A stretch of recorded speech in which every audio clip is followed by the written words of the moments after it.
Here on letter F this week, I've brought in my reference letter so I can use it while I draw this letter for you.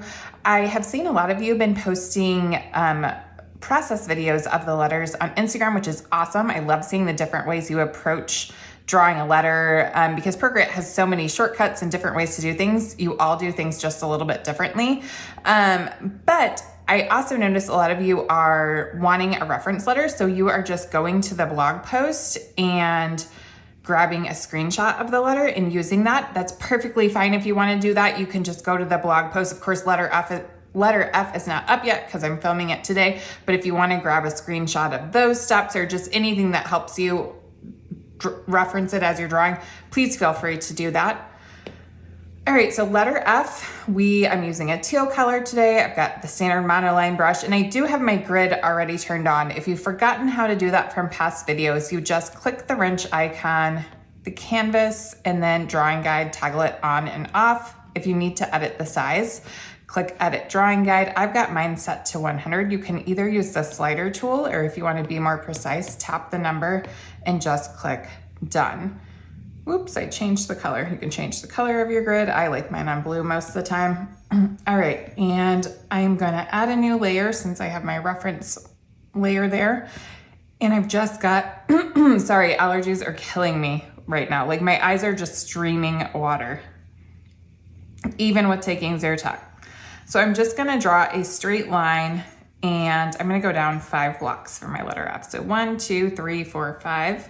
Oops. Let me redo that so it's straight. And then I'm gonna do that here as well. And this is really just a block letter that we are adding some details to. So I'm gonna go ahead and draw a simple outline of my letter F. You don't have to do the side because we're gonna add our serifs, but I'm gonna use that as a basis for drawing my letter. So I'm just gonna reduce the opacity on that layer a wee bit and then add a new layer above it, and that will be our final letter F.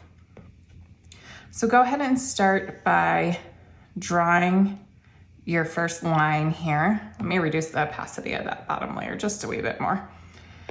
And then I'm going to go ahead and draw my first serif. So kind of in the middle of that letter stem is where I'm gonna start, and I'm just gonna draw an arc shape and then connect it over to my letter. And we can clean that up at the end.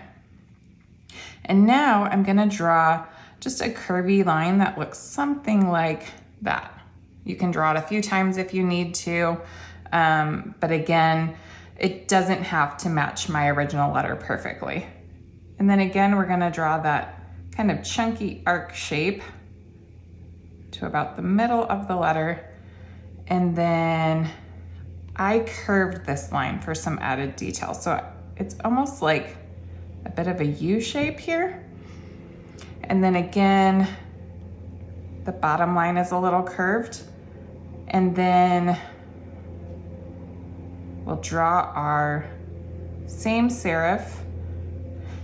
This is a bifurcated serif again. That means it is split in two.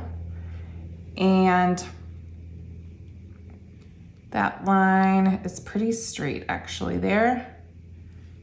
And then again, the same serif style. And this is kind of a cross between a Tuscan serif and a Gothic, in my opinion, at least when you look at the different types. I want it a little bit chunkier. All right, so now we can go ahead, drag and drop, fill our letter in, click continue filling to get everything filled in. And now it's a little easier to see. We can turn off or delete our original letter where we want to touch up. So I can go in and kind of clean up my arcs and lines.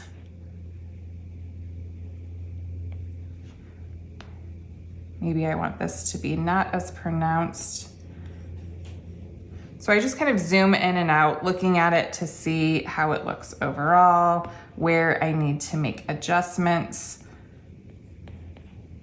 And one other thing you could do is maybe draw the letter a couple times. Draw it 2 or 3 times and then go with whichever letter you think came out best. It'll be different every single time you draw it. And like, for example, I still think, I mean, this is pretty similar, but I like my original best still. But if you draw it multiple times, then you can get the same effect. So that's pretty good right there.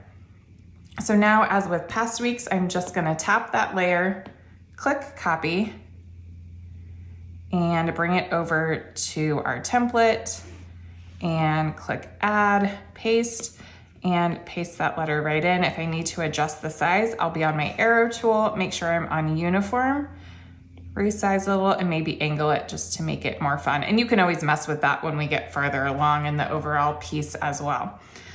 So that is it for letter F, and I will see you next week for letter G.